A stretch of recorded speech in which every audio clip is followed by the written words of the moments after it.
कुछ दिन पहले फिर से दोहराया गया, एक और परिवार फिर से उजाड़ दिया गया, शहीद चंद्रकांत जी को मार दिया गया। एक अनमोल रतन हमने फिर से खो दिया। उनका विराट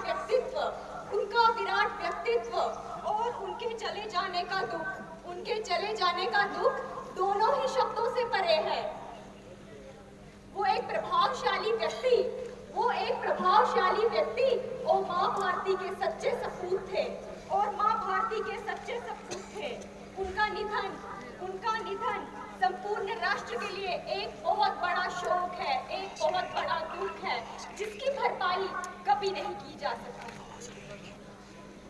मैंने सुना है लोगों में आजकल भूत प्रेत आते हैं, लोगों में चुड़ैल आती है। अरे मैं कहती हूँ लोगों में भगत सिंह क्यों नहीं आता, रानी लक्ष्मीबाई क्यों नहीं आती, चंद्रशेखर आजाद जैसे वीर पुरुष क्यों नहीं आते।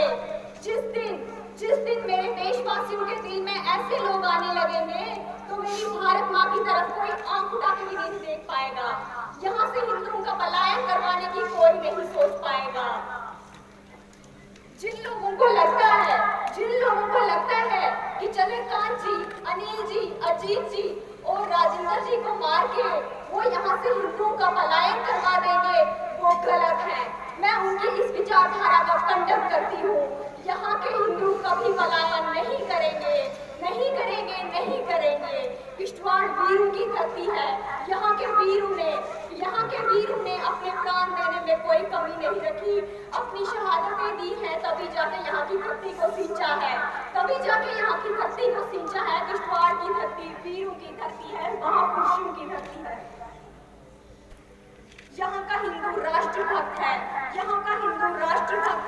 और जो लोग यहाँ पलायन करने की स्थिति पैदा करेंगे, यहाँ के वीर उनको पलायन नहीं करवाने देंगे। यहाँ के वीर पुरुष शहीद चंद्रकांत जी, शहीद अजीत जी की विचारधारा हम सब लोगों के अंदर है, उनको हम सब लोगों को प्रेरणा देती रहेगी। उनका ओजस्वी तेजस्वी व्यक्तित्व हम देशवासियों को प्रेरणा देता रहेगा।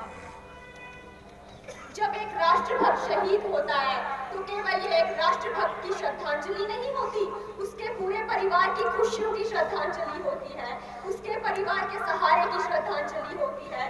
तो ये केवल उसका दुख नहीं, पूरे देश का दुख होता है, पूरे समाज का दुख होता है। उस दिन केवल हमारे देशवासी नहीं रोते, हमारी भारत माँ भी रोती है।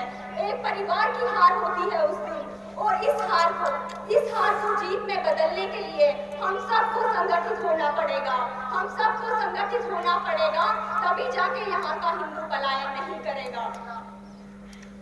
जिस तरह असुरों का विनाश करने के लिए देवी को गढ़ से उतरना पड़ा था, उसी तरह आतंकवाद जैसे राक्षस को खत्म करने के लिए यहाँ के लोगों को एकता दिखानी पड़ेगी और इस राक्षस को खत्म करना ही पड़ेगा, ताकि फिर से कोई परिवार यतीम ना हो, फिर से किसी बच्चे का सहारा ना छीने, फिर से किसी की आंखों में हमेशा का इंतजार ना आए।